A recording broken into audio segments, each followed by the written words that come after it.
Devin the Dream Haney at 140 pounds. So how does Devin Haney look at 140 pounds? Well, he's a big guy. He's a pretty tall, lengthy dude. He's still grown into his body, to his man body.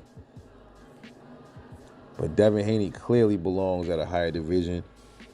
I forgot what fight it was. One fight or two back, he looked like a skeleton. His face was sunken in. These dudes got to drain themselves down to weight. And then I think the weight drain affects Devin Haney's power. Because I think Devin Haney has power, man. I just don't think 135, it kind of suppresses his power. And, you know, he would definitely do better at 140 with his power. I see it. I can see it in him. If you watch a lot of his sparring, where he's punching on the bag, and you can see the power. It's just he's drained, bro.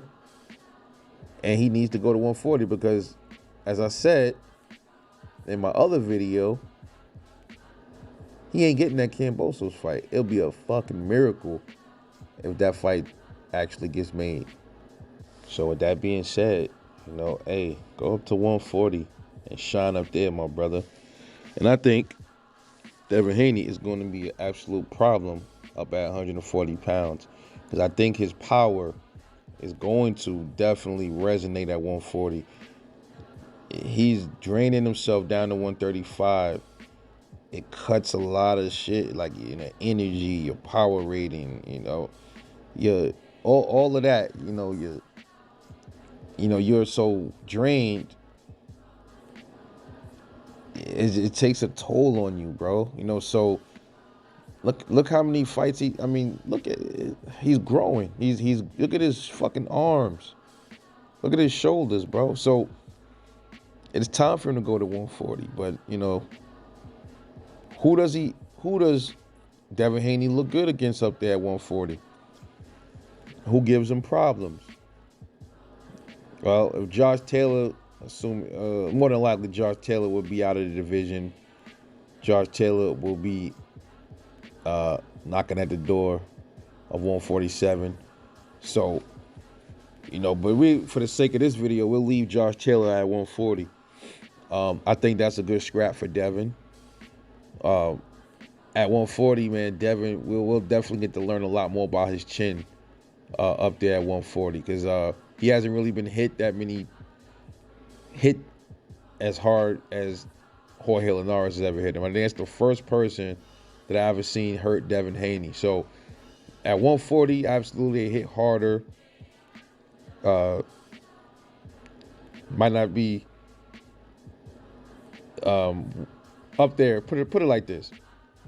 At 140, there's some dudes up there that can potentially pose some risk for Devin Haney. That's why I said 140 is going to be where we get to see more of Devin Haney. We get to see everything. We get to see if his power flourishes at 140, which I think it will. We get to see how his chin is because they have some decent to harder punches up there at 140. We got Gary Antoine Russell, obviously a good puncher. These are the obvious dudes here. We got Teofimo Lopez, which they were supposed to fight at 135. Look, don't ever count on seeing that, man. You might at 140, but man, he ran from him at 135. He's gonna probably run from him likely at 140, man. Josh Taylor, obviously he got some pop, but he might not be at the division for too much longer. He's supposed to be going up to 147. You got Regis Prograis, definitely there, some power. We got my boy Subriel Matias. Matias got some real thump in his punch, man. So that's just a little bit of the people, but we got some other dudes at 140. 140, bro. I'm not sure. I'm gonna look through more divisions, like the top guys and the up and comers. I want to see if the other divisions got as many harder punchers or power punchers. Because 140, bro, I did my research like a week ago. 140 has some punchers, bro. And Devin Haney is going to have his hands full, I think, at 140. But I also think Devin Haney is going to have, like I said, his power weight I think is going to transition at 140. We also got Jeremiah Ponce. We got one of them Uzbekistan dudes. We got Shohan. We got Ergashev. We got another Uzbek, Shakram Jayasov. We got Brandon Lee up there. We got Sam Maxwell, decent puncher from Britain. We got a Japanese kid named Andy Hiroka. We got Omar Aguilar, Cletus Selden. You know, shout out to Brooklyn, my man Cletus Selden. Yeah, so Devin Haney will definitely have his hands full up there at 140, man. Believe that. Then you got the other dudes up there. You got Montana Love. You know, Devin Haney got some smoke up there. So I think he's gonna fit well in the 140. His frame is built for it. His power, I'm telling you, he got the speed. He got the boxing ability already. I think Devin Haney gonna be a fucking problem at 140. I really do. And if he can take some punches from these dudes and some of these punches, because 140 got a lot of fucking punchers, dude. So, Devin Haney got his work cut out for him. 135, you can name the punches on one hand. You know what I mean? He doesn't have that much threats at 135. 140, he got a lot of threats. And that's why maybe the boxing gods are saying, hey, look, 135, you drained.